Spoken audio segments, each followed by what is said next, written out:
So my name is Bill Kuik, as you're already aware, and we own Garden Grizzly sheds and greenhouses. Most of our product has been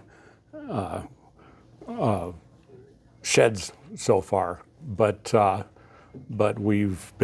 been designing these for quite a while now. So, looking back, I don't think I've ever talked to anybody that doesn't say, you tell them that you're looking at greenhouses and they're like, oh, I love greenhouses. I'd love to have a greenhouse. This is such a great idea. And, whether they're talking about food or just extra space, I don't know that I've ever had anybody tell me, no thanks, So it's kind of neat. Everybody is along those lines. Excuse me. Yeah, no. That's going to do that every once in a while, I guess. But, when you look at these enclosures, they're just amazing. And these botanical gardens and walking through in the open spaces, it's just inspirational. And so, like I said, everybody loves this kind of thing. And so when you think about an enclosed space for gardening and that kind of stuff, many people want a place where they could actually sit down, relax, do things. And that's one element of it. A controlled environment in our climate is actually a big deal because it's cold outside a lot, And so even in the summertime, boy, when that sun goes down, a lot of times you put on a jacket. So it's not unusual for people to be thinking about these things and thinking about extra space within your greenhouse. And so that's one of the things that I've also learned. Anytime I've talked to anybody, I've never talked to anybody that didn't say, boy, I wish it wasn't just a little bit bigger. But obviously, looking at food production, and in our environment today, everybody's aware of the high cost of food, and of course GMOs and all these things, and you don't know where your food comes from, and so many people are thinking about gardening just because of that. And so, of course, this mostly what I've focused on is in this direction because of that. So, if you, along those lines, when you look at these greenhouses, again, looking at the size of them, I don't know anybody that ever wishes they had a smaller one. But when you start thinking about it, a lot of people don't have a perspective of what it's going to take to actually use one. And that is a huge element because this is a good example. This one on your left side here, that's about a $17,000 kit. And it's glass, and it's beautiful, but when you start looking at it, the windows are single pane, 4mm glass. And when it gets cold outside, if you put any heat in this thing, what you're gonna find out is you walk out in the morning and there's 1/8 of an inch of ice all the way around the whole thing, on the inside, not the outside. And the aluminum framing is just as bad because aluminum is a conductor. And there's no thermal break. If you look, the framing is what's holding the glass. And so there's no thermal break like you have on these windows where they deliberately, not only are they thermal pane, but they also separate it so that it doesn't conduct through the framing. And if you've ever been in an older house, it's really astonishing this time of year when you literally have ice. Yeah, literally just ice on your windows. And most people don't worry about that today, but your greenhouse is gonna, this is an expensive kit. And it's a 2-season greenhouse.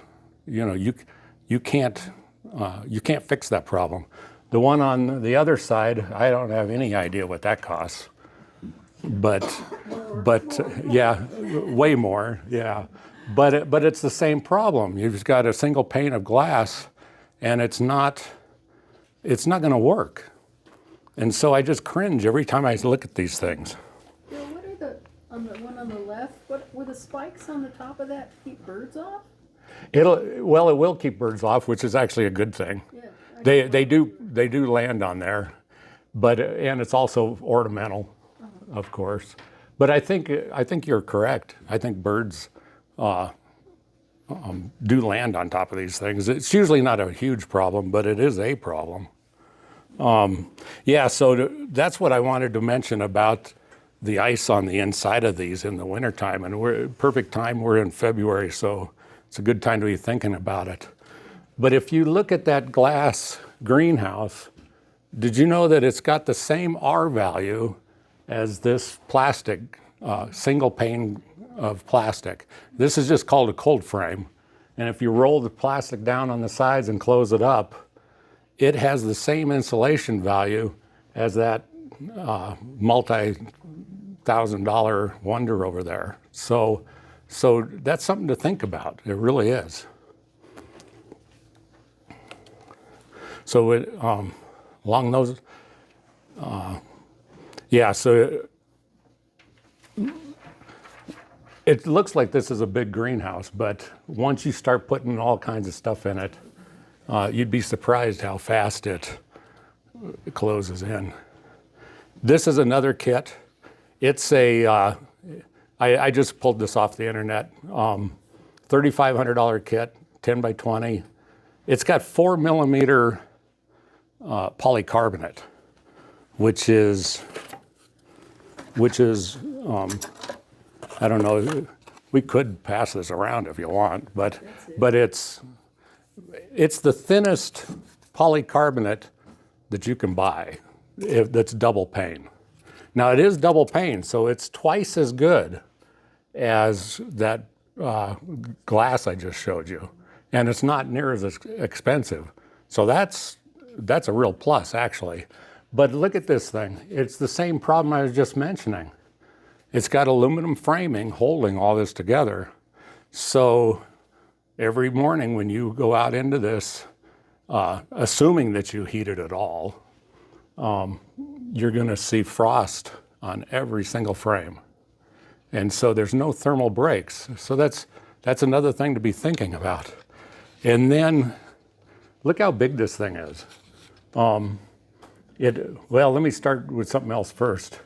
You know, the time of year that this is taken, I'm assuming this is about early summer, judging from the other plants around it.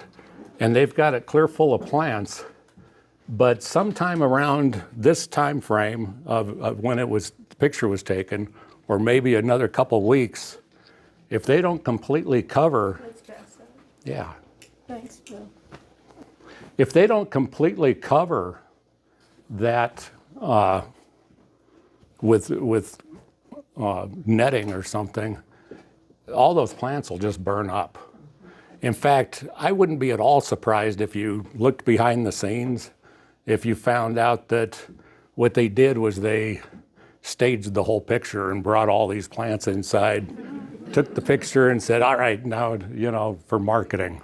I wouldn't be at all surprised at that, because these things are so hot in the summer that you can't even stand inside there, even with the vents and the door open.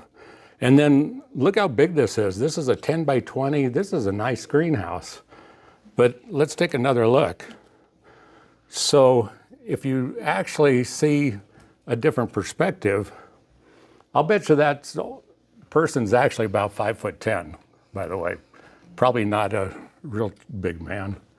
But the walls on that greenhouse are only 4 feet high. So you've really got to be careful when you're looking at these things in a catalog or something as to what you're actually buying and what the utility is actually going to be. So that framing, yeah, how well constructed it is, those are all big factors. R value of less than 2, which, by the way, that is more than twice as good than R1. So it's saying a lot, but it's not saying much. This is another kit, $8,000. It's polycarbonate. It's got double pane on the top, but single pane on the sides, so it's no better than that single pane glass. When you're thinking of something like this, and this is 8 by 8, so it's little. And then when you're looking at these pictures, I want you to think of one other thing. They always show this petite, nice woman in there. She's very clean. Yeah, but I don't even know if that woman's 5 foot tall. I was actually going to superimpose, like Bigfoot inside that greenhouse, and let you think about that, because if you picture a 6'2" burly man in there, it gives you a whole different perspective. But also, that's an R1 insulation value. So you're dealing with something that's too hot in the summer and too cold in the winter. It's not gonna give you a lot of utility for the price. Cortez, average freeze time May 25th, and I've been told that until you see the snow off the ute, don't plant, and that can be as late as June 10th, and then October 9th. So our growing season is small. It's really small. And so if you plant May 25th, you might you might just freeze everything. I don't know how many times a year that's going to happen, but it's going to happen, which is one of the reasons that the greenhouse can help. But the greenhouse in the background there is really going to do your starters or something, maybe give you an extra month. 5 degrees is what it's going to help you with. So if you look at the temperature scale on your, on our average temperatures, you could start planting in that greenhouse maybe a month ahead, and that would benefit you greatly for moving your plants outside. But you get the idea. Yeah. So seedlings, startings, and then. There's one other thing that I've noticed about these little greenhouses, and I mentioned this to Melinda, but if you drive around and you look at these little greenhouses, I don't care whether you're looking at an expensive one or just a cheaper, something that somebody threw up, they all have one thing in common. They're all empty, always. And it's actually true. And it's because they don't work. They're too hot in the summer, they burn up everything inside of them, and they're too cold in the winter and they freeze everything that's there. So my recommendation is not to buy one of those. When you're looking at that kind of thing, you should be thinking differently than the 100-year-old standard. And if you're in this greenhouse right here, this time of year, it's one of the most amazing things I've ever seen. You're standing there and it's 120 degrees in there and it is just baking and you're like, wow. Well, then the sun starts going down and you can literally watch that thermometer chase that sun down the horizon. It will cool off in there as fast as the sun sets. It is astonishing. And then you look at this beautiful greenhouse and it's got a rock base all the way around it, which is wonderful for a foundation. But it also is conducting all that cold directly into it. So if you were going to do that, you better put a thermal break in there and have your beautiful stone on the outside, actually it would be better on the inside as far as thermal mass goes, but for aesthetics, or that kind of thing. But you'd want to insulate that. And there's a 99.9% chance that they didn't do that there, you know. Not to mention, again, the glass or the light R value. So a picture's worth 1,000 words. And if you look at the size of that propane tank, that's what it takes to heat those greenhouses. It can cost 10 times as much to heat, per square foot to heat a greenhouse than it does the same size in a house. 10 times. This is why you almost see all commercial greenhouses empty in January, is because 10 times is way more money than most people. Well, in fact, if they don't have some serious kind of crop, this obviously wouldn't even make sense. So I've got a chart on the side that shows R value and the amount of heat that it takes. But that's a serious problem. So when you're looking at this, one layer, it doesn't matter. What's kind of amazing to me in my research is that it doesn't matter whether it's that sheet of polypropylene plastic or whether it's this polycarbonate or whether it's your glass. One layer is around R1 or less. 2 layers is less than R2, and 3 layers is about R2.4. But this scale, if you look at this scale, it's not linear. And so as you go to R0, the heat value just goes through the roof. So look at R5 here is about, well, in fact, R5 is half as much heat as about R3. And R2.4, which is one of these 3-layer plastics here, is twice as good as a 2-layer. But the 2-layer is at least twice as good as the 1-layer. So that's really amazing. I have an example here that is a 5-layer. And this, if I remember, it's about R3.7. And so if you look at that scale, it's still a lot of heat required, but not nearly as much as the other things. So that's a really neat product. But those are also about $300 a sheet. So, yeah, just buying them, not installed or something. So it's expensive. The other thing that I wanted to point out in this picture that is really astonishing, that it just gives you a perspective of what you're really talking about. What a strange paradox. I just told you, we got this giant propane tank to try to keep this thing warm at night. There's 18 fans on the side of that building that are 4 feet by 4 feet. So I looked it up. There are over 20,000 cubic feet per minute fans, over 1 horsepower each. 20,000 cubic feet per minute.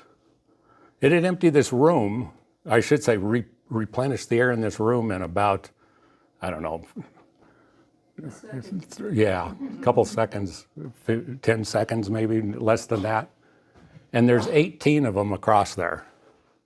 And that's because during the day, they can't keep this thing cool. It just bakes everything in the greenhouse.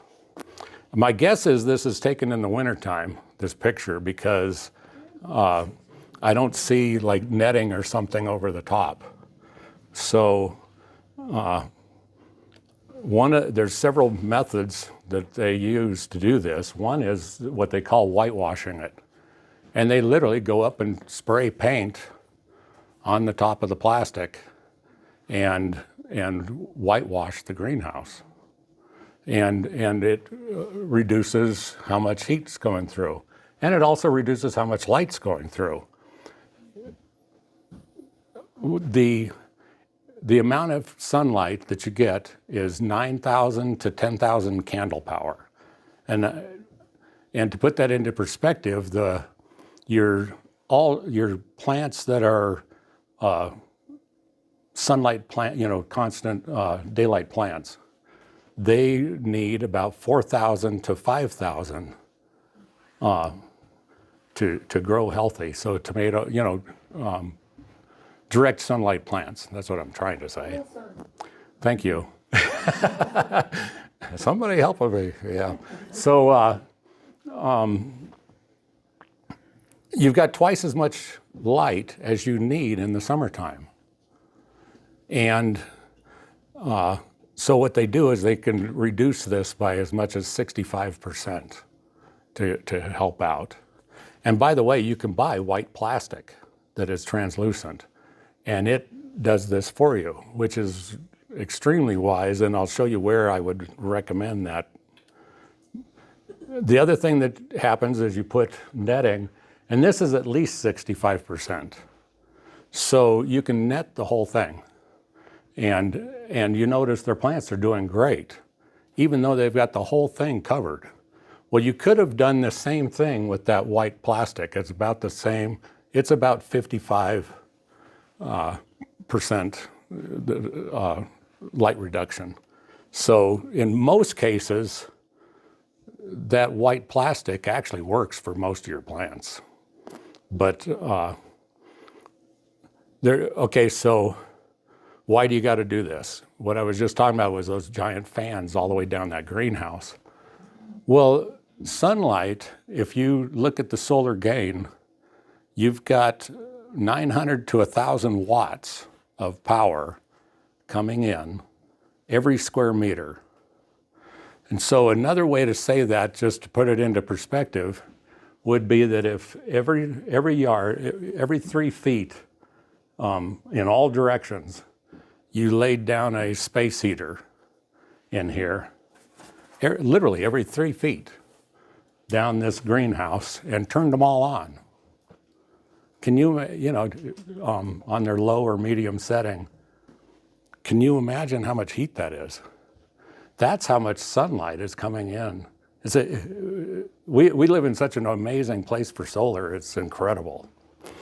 But that's why it's a problem, is because of that. And so if you don't mitigate that heat, you're in a lot of trouble. And then, so people have different ways of trying to fix this problem. And here's an example of a person trying to keep it warm at night, and all the heat is just going straight out that plastic as soon as the sun sets. He doesn't turn this thing on until evening, but look at the size of those logs. I know of a guy that has one of those outdoor boilers that are wood-burning boilers, and he heats his house and he heats his greenhouse, one greenhouse with it. And he said that it takes 25 cords of wood a winter. That's ridiculous. I can't even imagine. Do you know, 25 cords of wood won't fit in this room. Could also say it's a very inefficient stove. Absolutely, yeah. I hope you're right. If you burn a stove, it's 45 or 40% efficiency, yeah. Well, that's exactly right. And another thing is I do know that particular gentleman buys low quality wood because why would you spend, who could afford it, So there's two problems there, yeah. One of the other things I wanted to point out is this is true all the way across the United States. I don't think I've driven anywhere where this isn't the case. If you look, these greenhouses are oriented north-south. And they always do that. Every time I see a commercial greenhouse, it's oriented north-south. Well, you're in full sun the whole day. You've amplified your problem the whole day. And at night, if you look at the north side of the building, they build it the exact same as the south side of the building. Well, if you've been paying attention to the sun, there's no sunlight on the north side of the building. You don't need a clear glazing on the north side of your building. It's kind of fun, and on June 21st, you'll actually have the sun actually hit the north side just barely as it comes up. And then it circles around and comes like this, and it stays on the south side.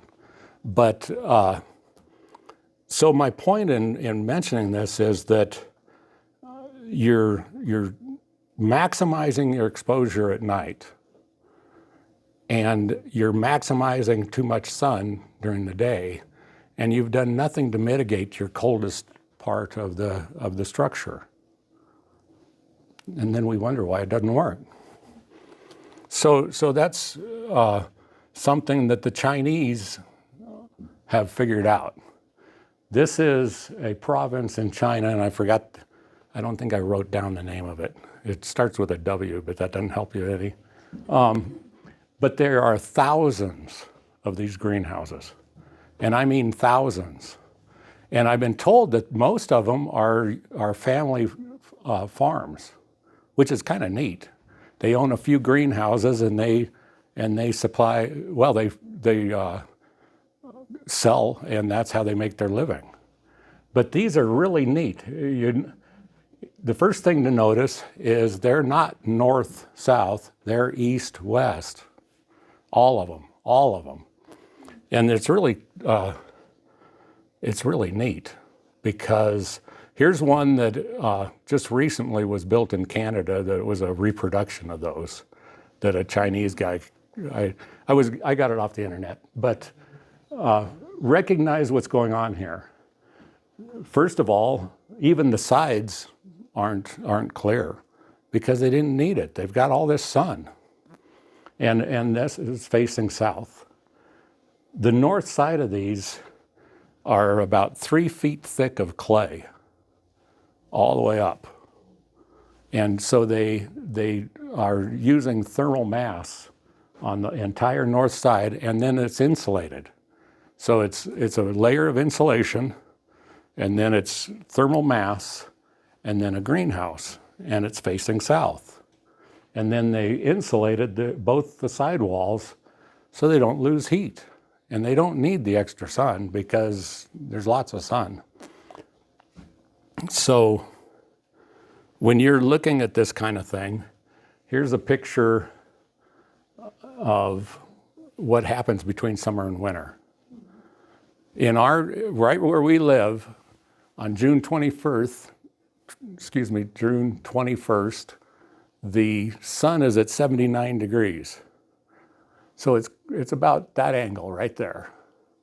And it's, so it's really high in the sky. And on December 21st, it is clear down there. And it's only about 31 degrees above the horizon. So when you look at one of these greenhouses, it's where they need the extra sunlight in the wintertime, it's in full sun. It doesn't, in the wintertime, this thing is it's just facing the sun all day long. It's where you'd put your solar panels. You don't put your solar panels north and south if you can help, yeah. Excuse me, you get the idea. I'll just move on. Okay, so this is an interesting greenhouse. There actually is 2 frames inside here. And what they do is every night they roll the insulation blanket over the top and insulate it. And then every morning a electric motor just pull it back up. And they still put some netting inside there sometimes in the inside frame. But the inside frame also holds another layer of plastic. And these are just plastic, so it's just 2 layers. But there's an insulation blanket. And then in the summertime, they will run this down as much as 1/3 to 2/3 down to mitigate the heat so that it doesn't overheat. And so they use their insulation blanket to protect in the summer and to insulate in the winter. So this is really an optimized design. It is. You should remember that, because I don't know of anything that's better, but it also has some cost to it. So when you're looking at these 100-year-old, it's going to do that every so often. I think there's a pump in there of some kind. But these 100-year-old designs, I just cringe when I look at them, because they're not optimized at all for what you need. And so they look pretty in a picture, but they're not all that great. So what I've done is I've designed some other greenhouses. And whether you're looking at something that we do or something that you just want to think about, you need to be thinking about these things. So I call this a triple tech greenhouse because it uses 3 layers of plastic.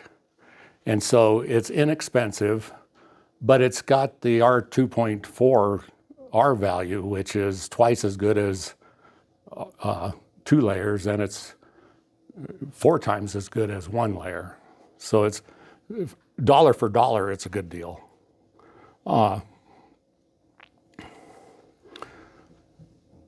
What you want to do is you want to protect the north side. Throw away unless you're thinking of aesthetics and you have a lot of money to put up some real fancy thermal pane windows or something, don't leave glazing on the north side. Insulate the north side, and it's inexpensive to do. Compared to all these glass and all this framing and stuff, insulation is cheap. So insulate the north side.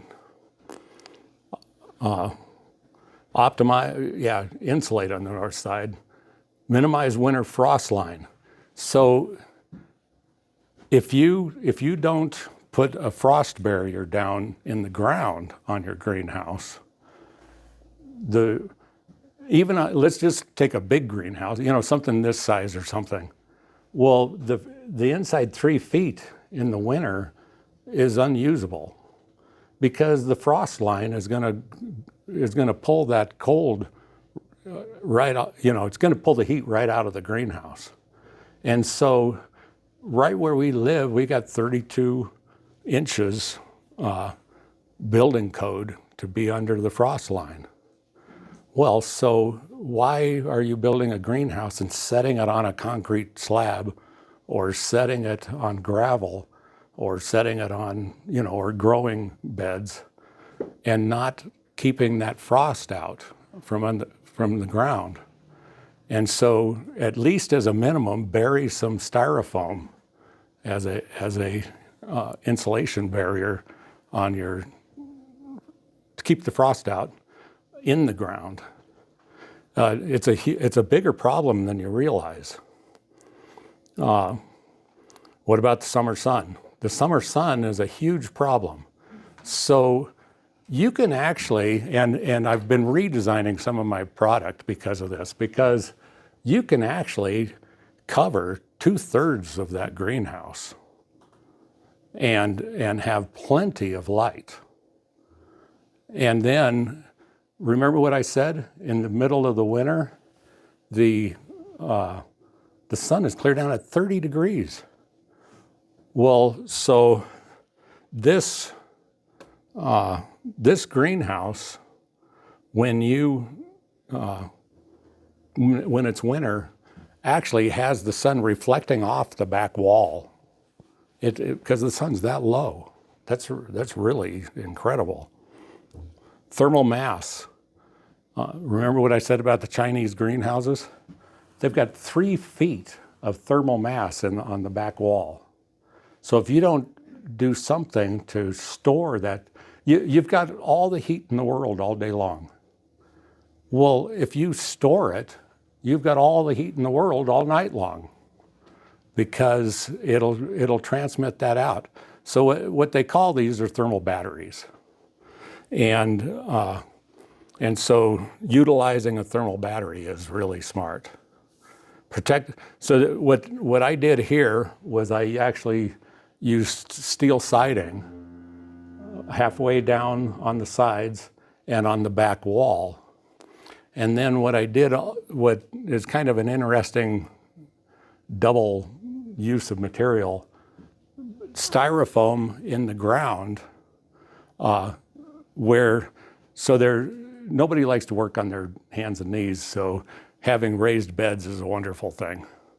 Well, so the back wall has a raised bed all the way across it, and the back of the raised bed is styrofoam that insulates between the greenhouse and raised ground. So it raises up the frost line, protects it, and mitigates the cold, but it also supports the styrofoam so that you don't have to have a whole bunch of structure and a whole bunch of expense.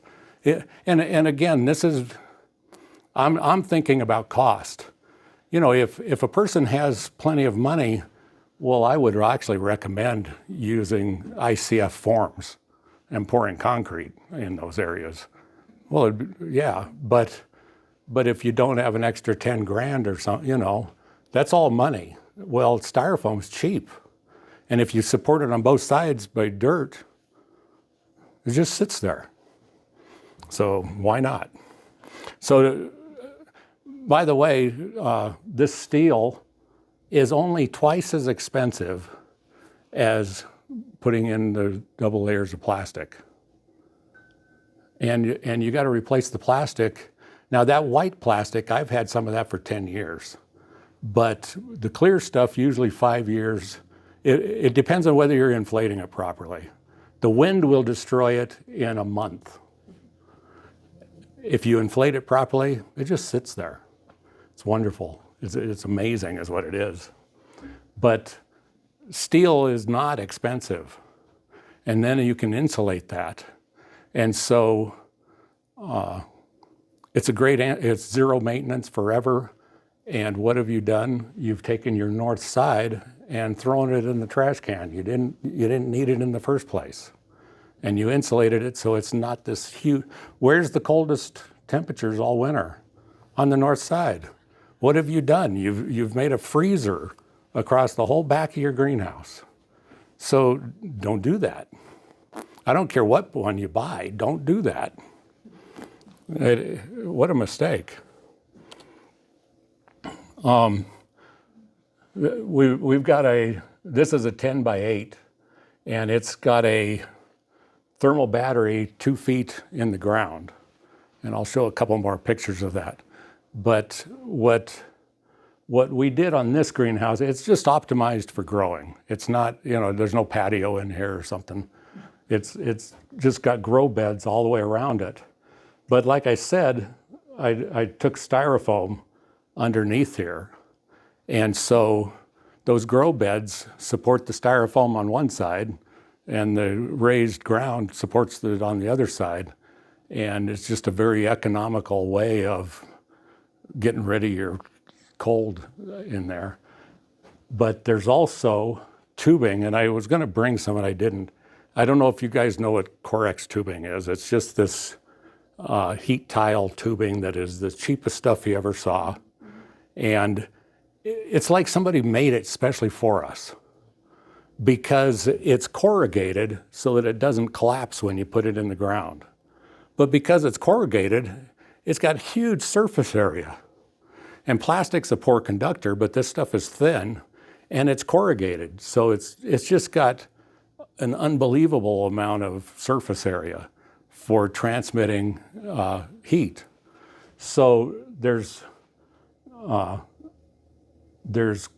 tubing all through these beds and under the floor. And so it heats up those beds, and that's the thermal mass of the greenhouse. And it's tons and tons. How do you heat the tubing? How do you heat This- what goes in the tubing? I don't know if you can see it, but there's a fan right here on the ceiling. And then there's six-inch Corex tubes that go into, you know what, I'll show you more in a second. Alright. Yep, because there's some other slides that have it better. But I did the exact same thing with this little greenhouse. This has styrofoam, a styrofoam enclosure 2 feet under the ground, and that it's sitting on, and then it's got road base on it. So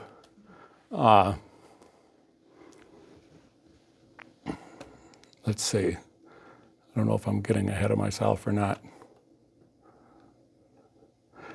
Big deal is the frost line and the thermal mass, of course.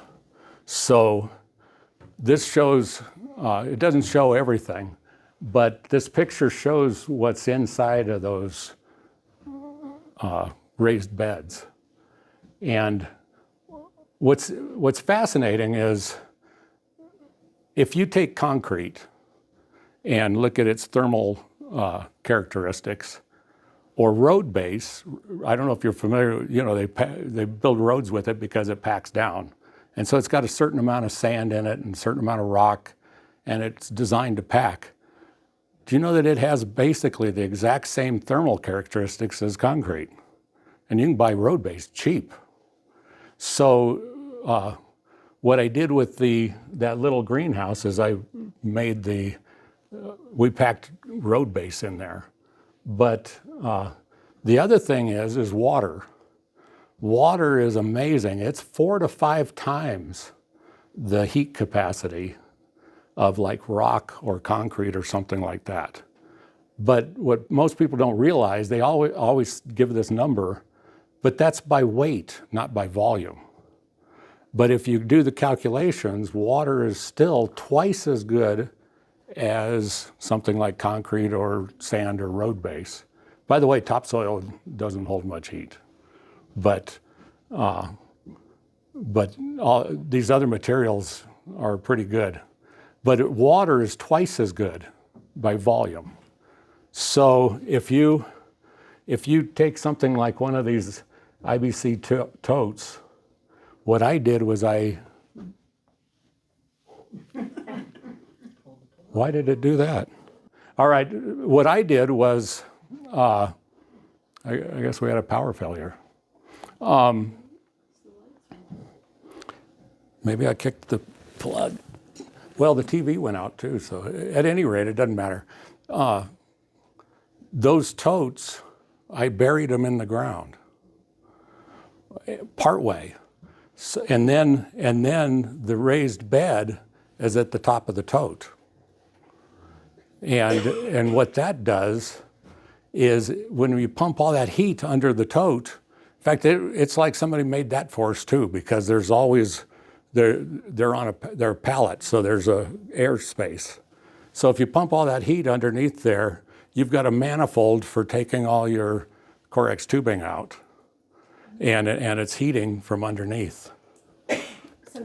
So the sun heats the water in the part of the tote that's above the ground? I'm a little confused where the heat's coming from. The heat's, that's a catch, but there's no way to avoid it. Well, there is a way.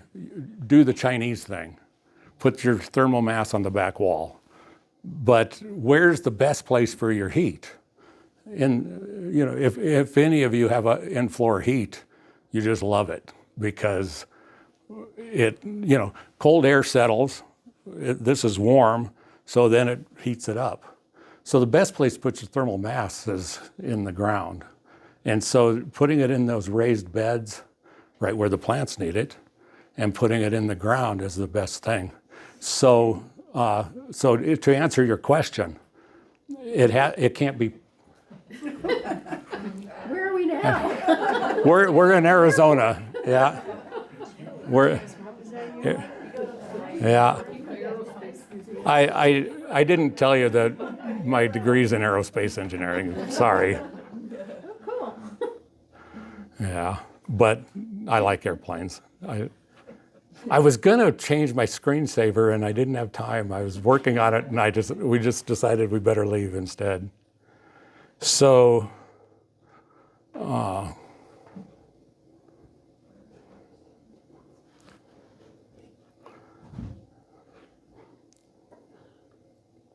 Bill, in answer to her question, where does the heat come from that's in those storage? Yes, I would, thank you, because that's where we were at. Yeah, I was kind of The, curious to where we left it. so what I was getting at in different from the Chinese idea, which is a good idea, by the way, is you have to actively do it. You can't passively figure out how heat rises. It's just that simple. So the top of that greenhouse is baking. Even when you open the vents, the top of that greenhouse is just baking. So you put a fan in the top of the greenhouse and blow the air through these tubes, and it goes into here. And if you look at what I did, I took 3 of those tubes under these totes and 3 of these tubes under these totes, and then that acts as a manifold. And then it goes out to all the raised beds and warms the raised beds. And it's actually really inexpensive. Corex tubing is, you can buy 100 feet for $100 or less. It's, now, one of the mistakes you're gonna see on the internet is these people will put a fan in there and they'll run their tubing all over the place.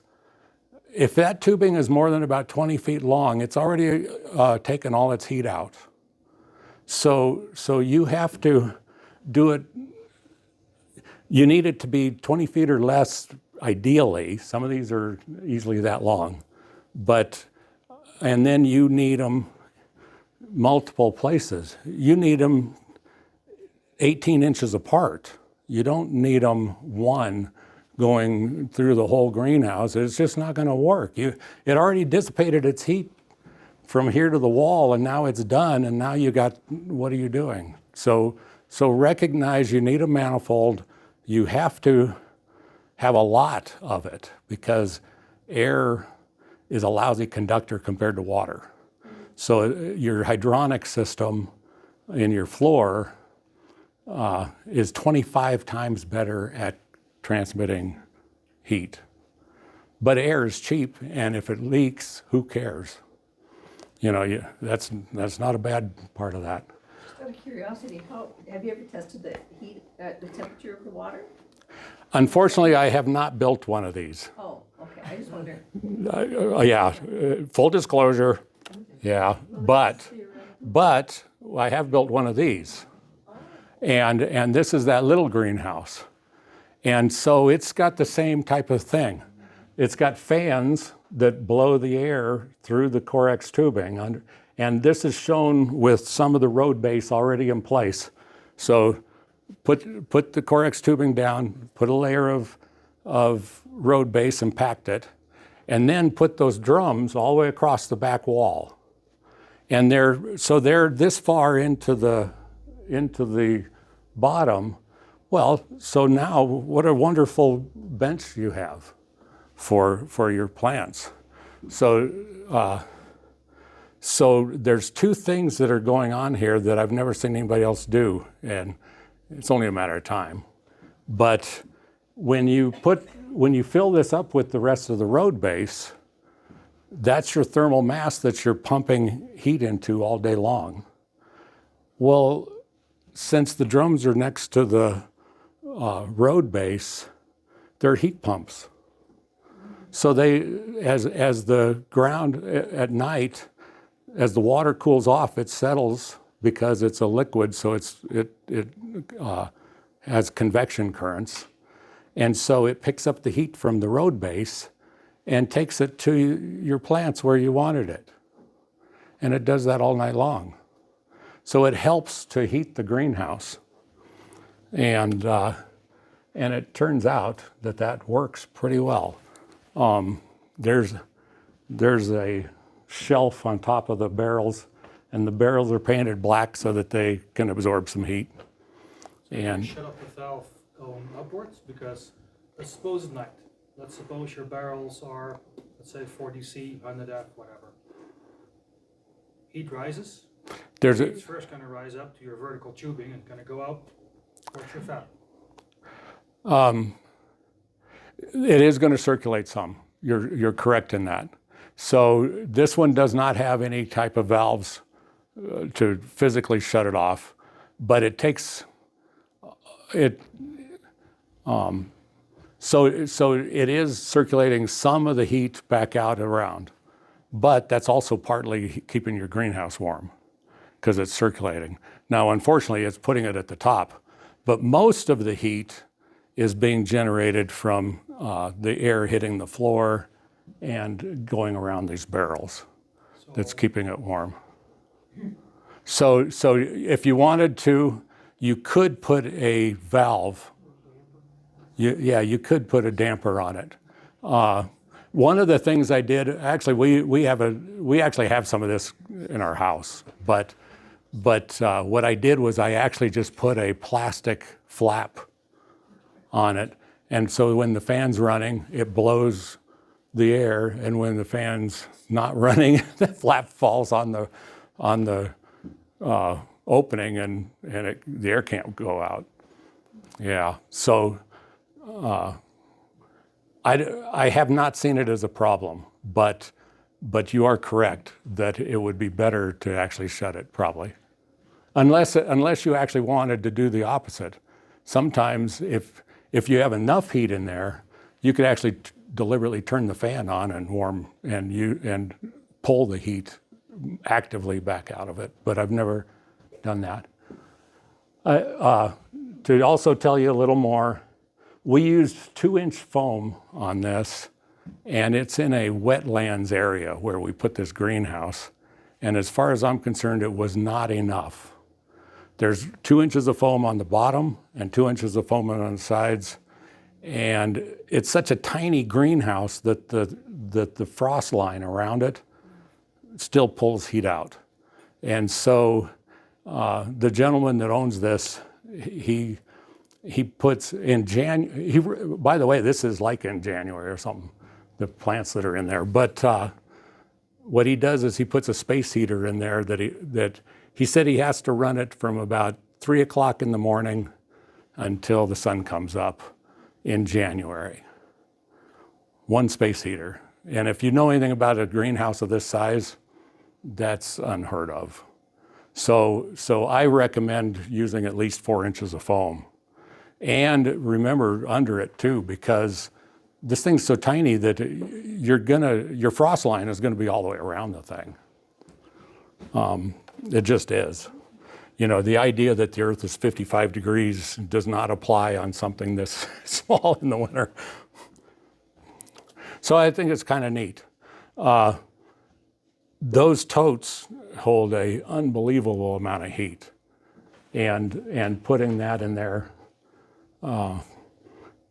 One of the other things that I did is these beds are just lined. So they're not filled. I called up and I said, how much, I need 5 or 10 yards of potting soil to line these beds. And they said, well, we'll put you on the list. And I was like, what? And they said, about 2 years from now, or you can go down to Home Depot and, buy all those bags. And then I was talking to one of the gals at Four Seasons there, and I said, well, if you had a greenhouse like this, would you do it like you do here? Or would you do it like everybody thinks of filling up these beds? And she said, well, if I had a choice, I'd put it all in pots. There's no way that I would, for one thing, picture yourself inside this greenhouse tilling the soil and trying to mulch it back up and putting all the fertilizer in it and all that stuff. And what a job. Well, if you have it in pots, first of all, you can spread it out, you can do whatever you want. And then if you harvest something, you can take the pot out, throw it in your compost pile, and rejuvenate it, do everything you want to do, and you can tailor to your plants. And so I think it's a much better answer personally. So when I designed this, it just has road base inside there because of the thermal mass, and then line it with plastic, and you can do your hydroponics, you can do your aquaponics, you can do your plants, you can, do your seedlings. I think it makes sense, and I don't know, some of your input probably. Now, one thing I'd like to mention, this frame is everything that's there. You cannot build a greenhouse for less money. This is a 16 by 32, and if all you want is a greenhouse, and you're just, you're not interested in all the fancy stuff, or whatever. If you're going to just buy something, I don't know of a way to get a quality product for less money. And with the I know that some of you won't believe this, but that's okay. When you inflate that plastic, you don't need any more structure than that. And yes, we know that for a fact because we live in such a thing. But that's not a bragging point, by the way. But at any rate, So what is the structure made out of? there's steel pipe. It's well pipe, so it's repurposed, so it's inexpensive. There's 6 posts around the sides, 3 posts in the middle, and then that's what this is made out of is pressure treated lumber. And then you just frame. It won't frost. Yes, so it's got a lot better thermal qualities than aluminum does. Yes, and then what I would recommend is still putting sheet metal on the back sides and stuff like what I was talking about, but facing this south, well, the north side use the white plastic. That way you've eliminated half your heat before you ever start. So like this picture here, if you look, it's got white plastic on the back side. Well, you've already solved half your problem in the summertime, and you've not created any problem in the wintertime. So think about, and that white plastic is reinforced. It's 6 mil, and it will last easily 10 years. It just works. So I really like that. We've got several designs that we've done, but yeah, works in progress.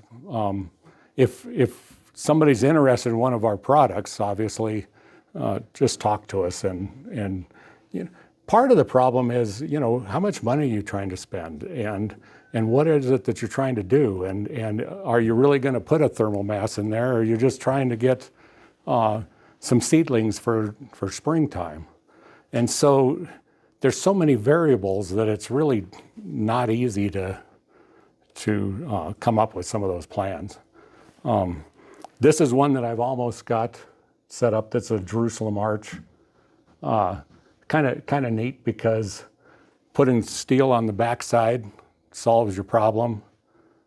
Insulating all of that is a huge factor. That's 12 by 18 is what that one is. Very inexpensive. Yeah, neat stuff. So. Bill, I have a question. When you keep saying put steel on, are you talking about corrugated panels like regular old roofing and stuff? Yep. Now, like in this panel here and this panel and what I would put on the back side there, what we use is a panel that I custom order that is 26 gauge. So your pro panel, like you'd think of on your roof, is like 29 gauge, which is thinner. The bigger the number, the thinner it is. And so there's a huge difference. And I have it rolled literally upside down so that the corrugations are the opposite direction. So I just like the way it looks. And it provides airspace. There's actually a second reason. It provides an airspace so that we use a Protex insulation that is a vapor barrier insulation and radiant barrier that goes inside of there before you try to insulate. And what that does is all the above. It's in a floor situation, it's R17 and it's only this thick. but on the sidewall, it's not going to be quite as good, but it needs an airspace. So by doing it the way I do, we create an airspace, and then you can still insulate and put plastic on the inside of that. And that's the idea there. And zero maintenance. You know, if half of your greenhouse is zero maintenance, and it's warmer, and if you put 2 or 3 layers of plastic, this quality plastic, that steel is only twice as much as the plastic. And if you're using polycarbonate or something like that, you know, $300 a sheet, and it's R2 $300 R3.7 versus R20 or R30. Wow, that's kind of neat. So I don't know what your thoughts are. This is what yeah. Go ahead. Have you done a lot of research looking at previous greenhouse designers? I mean, there's a real history, especially in Colorado. Do you remember the name of the guy in Aspen? He used to have workshops. It was Jerome something or other. I don't know He had a big him, book that he published. but yes, With I've similar principles and systems, not perhaps using quite the same, but was that part of your research or part of your? I've looked at everybody's I could think of, yes, and you know, like now I'm going to forget the guy's name. There's a famous person that takes his greenhouses and they're just normal like you normally see, but what he does is he puts them on tracks, and so That's Elliot Coleman. yes, you're correct. Yes, Elliot Coleman. Thank you. Yeah. And he, but it's more commercial. So he rolls them out of the way, and then he uses his tractor, and he prepares the ground and he can use his tractor to do it, and then he'll let it sit for a year, and then he rolls the greenhouse back over the top of it. Well, most people don't have that luxury. But also, then what he does for winter is really neat, because they're just standard greenhouses, but then he covers his beds like if they were cold frames or like they were just covered. So he puts plastic over the top of his beds inside his greenhouse. And that extra protection prevents them from freezing. But every morning he uncovers them, and every night he covers them all winter long, and he moves his greenhouse out of the way to till. So that's why I decided that, well, if I did raised beds and I simply use pots, and when I'm done with a plant, I throw it back in the compost pile, and I can deal with my compost, and it's probably a better plan. You know, I mean, unless you got that kind of utility, of course.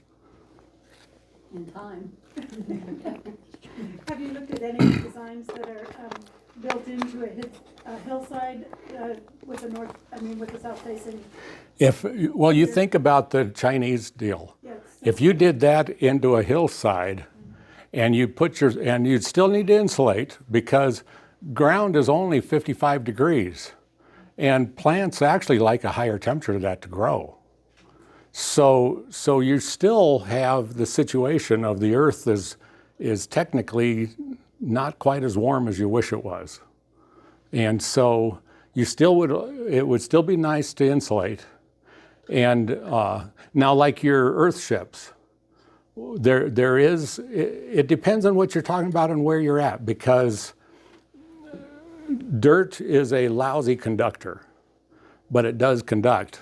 So if you have enough heat, you can put it into the earth, and those earth ships, they put a giant mound of dirt on the backside. Well, over a couple years, that picks up temperature and stays warm. But if it's not dry, it won't stay warm, because then it starts conducting. Well, if you're watering all these plants That's one thing that is a big issue when you look on the internet and they put they put their thermal battery in the bottom, but they just run the Corex tubing around, and like I said, it's always too long, but they don't insulate under it. Well, if you're watering all your plants, that's wet ground. Now it's a conductor. It has to be dry for your dirt not to conduct. Well, greenhouse and dry. Yeah. So, go ahead. Oh, I would just, some of the older people that have been in part of the club for a while went to the Tietzels, and they have a growing space that is built into the side of a hill with the glass facing to the south. I don't really know much about how it was built, and whether it's insulated or anything like that, but I know it's very productive. Oh man, well, and I'm complaining about 55 degrees. Well, what's to complain about when it's below freezing outside? So if your plants never went below 55 degrees at night, they would be happy almost in almost anything that you grew. And it will conduct over time. Of course, you have to have the right hillside. Yes. Yeah. Yeah. McElmo Canyon on the one side, not the north side. Yeah. Boy, that's a big deal.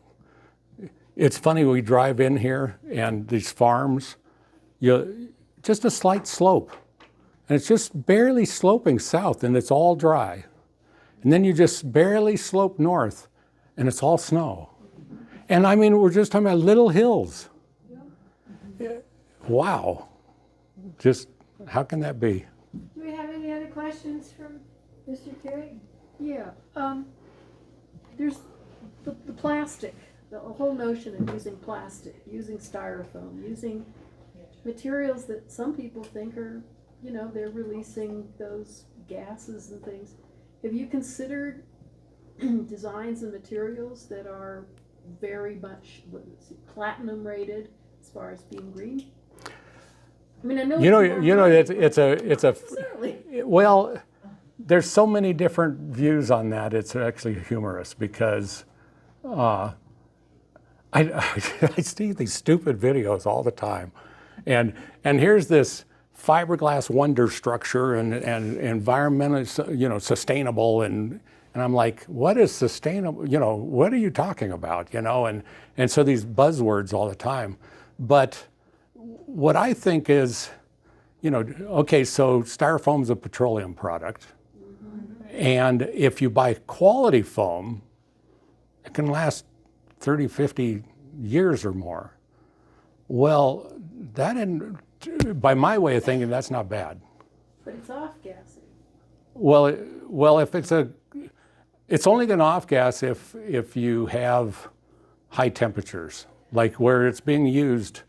It really is pretty stable, especially if you're buying quality. By the way, I didn't mention this, but the cheap white foam is open cell.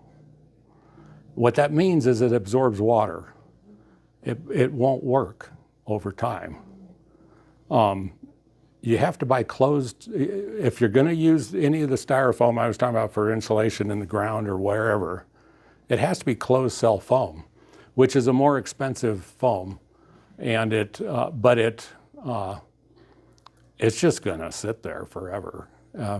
I don't think about it that personally, because worst case scenario, you could eventually recycle it. And there's ways of recycling plastic in spite of what sometimes goes on. But I would recommend, if I was worried about that, just getting out your wallet, because then you can use. I would still use foam, but the insulated concrete forms around the outside will last forever. And you can buy them in a thicker size so that you put extra foam on the outside, and then that concrete is already a thermal mass, And now you've got a perfect foundation that'll last 100, 200 years without even questioning it. And so that is a wonderful answer. And then the steel, for example, steel is 100% recyclable. So not, so mitigating some of the plastic. And I don't know of a way to do a clear glazing that is probably better than the polycarbonate. As far as longevity, like that.